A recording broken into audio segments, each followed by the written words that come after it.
Now start with the advantages to the franchisor. Now we can see that the first advantage is quick expansion.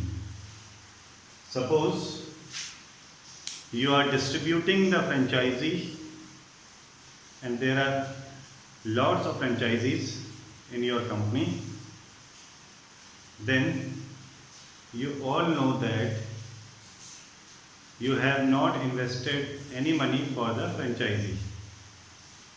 They are investing their own money. They are maintaining their outlet with our guidance, but the capital is theirs. So without having invested and managing a franchisee, we are getting a royalty from them. So once a brand is established, then it is very easy to expand their business locally or globally. Because our brand is popular, so everyone is interested in taking the franchisee, and in return they will pay us royalty. So it is a very easy method of expanding our business. The second advantage is cost advantage. Suppose we have lot of franchisees and their sales is very good,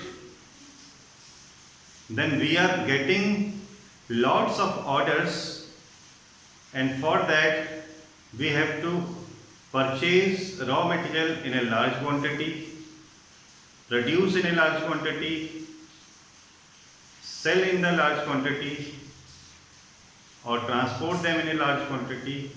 Ultimately, we are getting the economies of the scale. So our per unit cost will be reduced and it is easy to survive in market where there is a cutthroat competition. So in the advantage we have only 2 points. One is quick expansion, we can easily expand our business, and another one is cost advantage, which include the economies of the scale. Now let's come to the B part, that is disadvantages to the franchisee.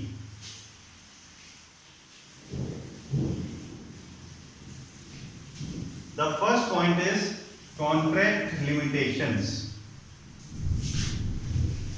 Suppose you provide your franchisee to another one, then all the franchisee will be always directed by you. Or suppose you have taken a franchisee from a company, then you are not free to take independent decisions of the business.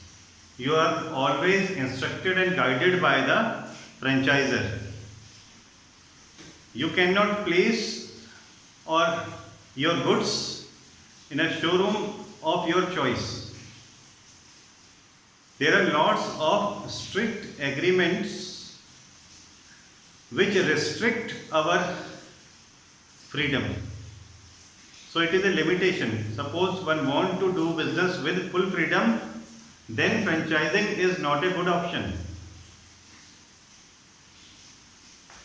Then next point is, it is costly because we are investing our capital, we are purchasing our land, we are developing our showroom, we are purchasing goods also, we have our sales team, we are paying them salaries. Instead of that, getting all the profits ourselves, we are distributing a part of profit as a royalty to the franchisor. Not only the royalty, but also we are paying them for the advertisement and marketing, which may be nationally or internationally. So I don't think it is a suitable form of business, because we have done everything for our business, but someone else, just for the sake of a name, is getting a part from us as a royalty. So it is also a limitation. Next is risk of franchisor getting bought. It is a very good point because in the past we have seen that many franchisers, after getting a good growth, after getting good number of franchisees, they sold their business to someone else. So it is a great loss to the franchisee because those who are, or we are trusting them and they are selling their business to someone else. Now we don't know that who is the new one, owner of that franchisee, or who is the new franchisor. So it is also a limitation. And last point is inability to provide services.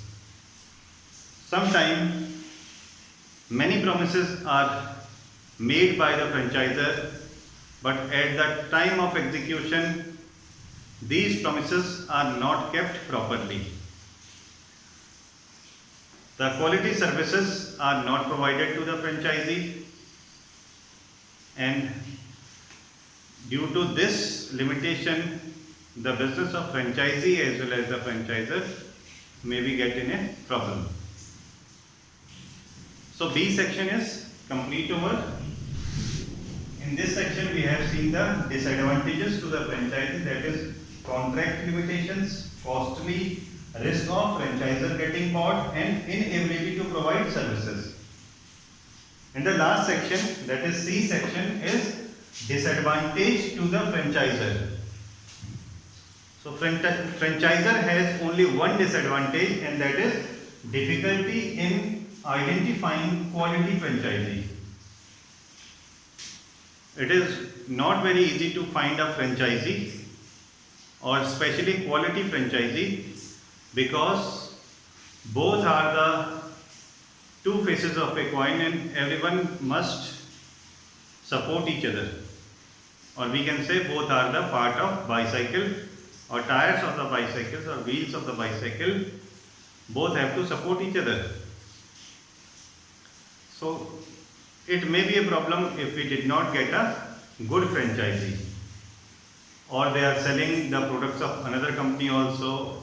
Any type of activity which is not written in the franchisee agreement, if they are doing it, it is harmful for our business.